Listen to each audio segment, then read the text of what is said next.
Recently, I was wondering if you could complete a track without going off a jump. So why not test every track in Mario Kart 8 Deluxe that you can do without going off a jump? So, you're probably wondering what counts as a jump. Obviously, gliders will not count as a jump. A jump is classified as going up and down through the air. So, it will only count if I first go up before falling down. If I just fall off a ledge, that is not a jump. I will also only be mentioning the interesting tracks, just to keep the video not too boring. So let's get into it. The first track I thought that might be challenging was Water Park. This one had a jump right around the start, but no matter what I did, I couldn't find a way of getting past it, making it impossible. Sweet Sweet Canyon had jumps on both paths after the anti-gravity section, but when I fell through this little crack, I got Lakitu to take me past it without jumping. But then I was hit with this massive jump right before the finish, making this track impossible. I avoided the ship at the very start of Toad Harbor and went underneath the tents. I then skipped the shortcut and the anti-gravity section to try and make the path I took as easy as possible. And when I was going down the hill, I made sure not to go near any boost ramps, completing Toad Harbor without jumping. Dolphin Shoals is a very interesting course. I weaved through the first 3 jumps with ease, and then I got to these pipes. I decided that a jump would only count if I went on the water stream and got pushed up by it.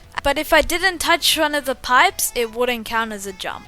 I floated my way to the second platform, but I couldn't make it to the last. I floated a bit more through the water and Lakitu picked me up and took me to the other side. I then saw this jump right after all this, so I fell off to the right side and got Lakitu to take me to the eel. But sadly, he put me all the way on top of the eel, where I would have to jump off, making Dolphin Shoals impossible. I was pretty confident that Bone Dry Dunes would be possible until I saw this big jump. I drove off to the side and after using a mushroom, Lakitu took me past this jump. I chose not to go on the anti-gravity path, and from then on there were no more jumps, completing Bone Dry Dunes. Bowser's Castle had jumps at the start that I thought were impossible. I drove slowly on them and basically turned them into a ramp, and I actually made it past here. The same thing happened for these stairs. I drove really slowly and didn't get any airtime. I then fell off the side of this jump and got taken to the other side by Lakitu. And with a few more attempts, the same thing happened with this one. But when I got to this huge jump, all hope was lost and I gave up. Rainbow Road 8 had a jump right after the first glider. I slowed down a bit and ended up going off it so slowly that I didn't get any airtime. I then switched between the red and green paths to avoid these jumps, and after that there were no more ramps, completing Rainbow Road. Excite Bike Arena is literally the track you think of when you think of jumps, but I had a secret plan up my sleeve. I went down the right side on the off-road, missing all the jumps, and actually completed Excite Bike Arena. Wildwoods was easily the most interesting track of them all so far. This one had some jumps at the start, so I tried not to go on the path with 3 jumps. But after falling down the middle here, Lakitu took me to the harder path with 3 jumps. Still, I continued and fell off the side of each jump. After landing from the glider, there was this little edge I would have to jump off. But after going really slow, I ended up not getting any airtime. Next came possibly one of the hardest sections of the whole challenge. There were so many jumps around the waterfall. My plan was to go on this narrow side and drive along it. When I got close to the jump, I fell off the left side and got Lakitu to take me past this ramp. But then there was another jump that I had to get past. I tried for hours to find a way to make it past here. But after so many attempts, I ended up giving up because I couldn't find a possible route. Animal Crossing had this trickable bridge right at the start, but again, after driving slowly just like on Bowser's Castle, I passed it without getting any airtime. I weaved my way through these wooden logs and made it past, but when I got to this boost panel, I nearly gave up. I tried to go as far to the side as possible, and after doing this, I got Lakitu to pick me up without jumping, and he took me to the other side, making Animal Crossing possible. For the first dash panel on DK Jungle, I simply drove to the side, fell off, and got Lakitu to take me past. I then took this glider shortcut and flew over 3 of these jumps, making it all the way to the other side. Near the end, I slowly drove off and got taken to the finish line by Lakitu, completing DK Jungle. Tick-tock clock seemed easy, but after jumping off the side of this, I couldn't make it past, no matter what I did. Grumble Volcano had a lot of jumps. The first one I simply fell off the side and Lakitu took me past. After falling off the right of this jump, Lakitu also took me to the other side. There were a few more here and there, but I got past all of them by going off the side. Wario's gold mine had some jumps on the side of the road, so I made sure to avoid those. But when I came to this boost ramp, I thought it was impossible. I tried mushrooming off the side and everything in between, but nothing worked, so I gave up on Wario's gold mine. Hyrule Circuit had a few jumps near the start that I weaved through, but when I got inside the castle, I saw this jump. I tried the other path but encountered the same problem. Even if I was to get the boost panel in the middle to activate, it would still be going off a jump, making Hyrule Circuit impossible. For the stairs at the start of Super Bell Subway, I simply drove very slowly and didn't get any airtime. I stayed on the bottom path in the tunnel and avoided whatever these little log things are. At the end, I went right down the middle and didn't go off the left or right ramp, completing Super Bell Subway. Obviously for Big Blue I couldn't make it, and it was actually impossible right from the start at this jump.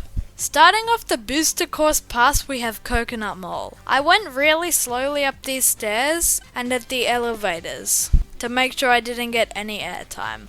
After coming out of this section, there was a little place to trick, and I thought that it was over. But there was actually stairs just out of vision, so I drove down the stairs and made it past. I made sure not to take the bottom path at the split path section, which actually has a dash panel. So I took the top path that had a glider and completed Coconut Mall. For this jump on Sky Garden, I went off the side and made it pass. Ninja Hideaway definitely seemed impossible from the start, like there were jumps everywhere.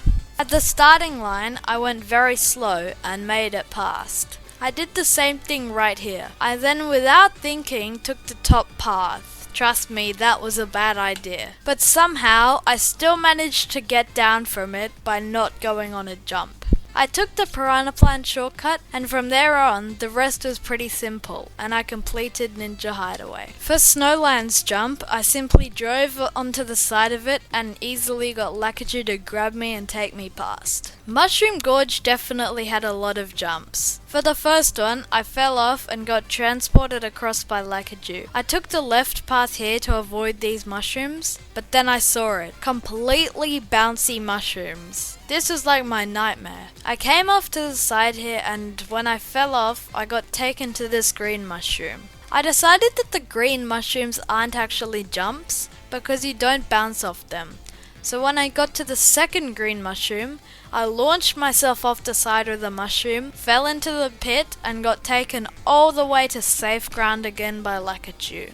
I then completed Mushroom Gorge. Boo Lake had many jumps. For the first one, I dunked myself into the water and got taken across by Lakitu. I did the same for this jump as well. When I got to the area where you jump into the water, I went off to the right side and got Lakitu to give me a lift. For the rest of the jumps, from there and on, I simply fell off and made it past, completing Boo Lake.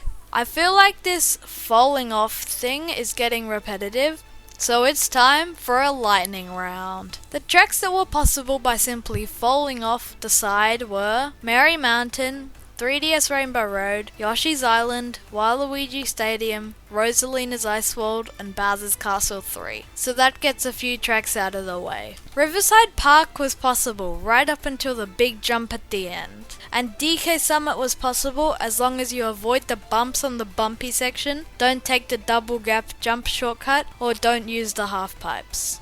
Not many people know this, but for the jump here in Mario's circuit, you can simply drive slowly and there is actually no airtime gained. Waluigi Stadium is literally all about going off huge cool jumps, but we don't like that. For the first few, I simply drove slowly and made it past them. For this huge jump, I made sure to avoid the dash panels to not go fast off the jump, and made it past by going slowly.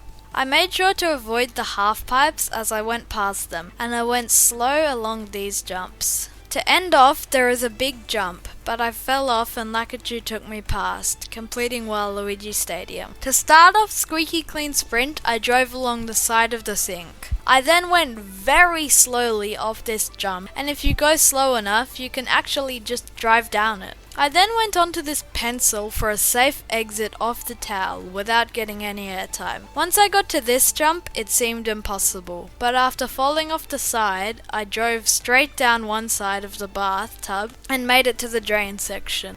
There weren't many jumps inside the drain, but when you came out, there was a huge one. I went really slowly and fell down this crack and got a ride from Lakitu. I made sure to take the bottom path after the glider and then took this shortcut to make sure I didn't go off those jumps over there, completing Squeaky Clean Sprint without going off a jump. I went down the right side of these jumps on DK Mountain and made it past them. I then made sure not to do the gap jump and not to trick off the bridge.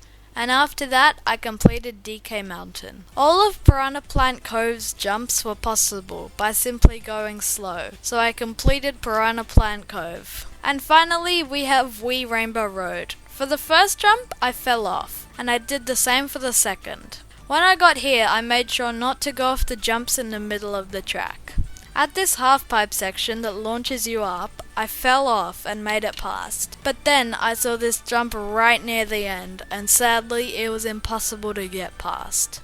And that's all the tracks that were possible without jumping. If you liked this video, make sure to subscribe since I am a small channel trying to grow. Make sure to go and try all the tracks yourself to see if you can find any more possible tracks. And leave a comment down below if you do. So with that said, see ya!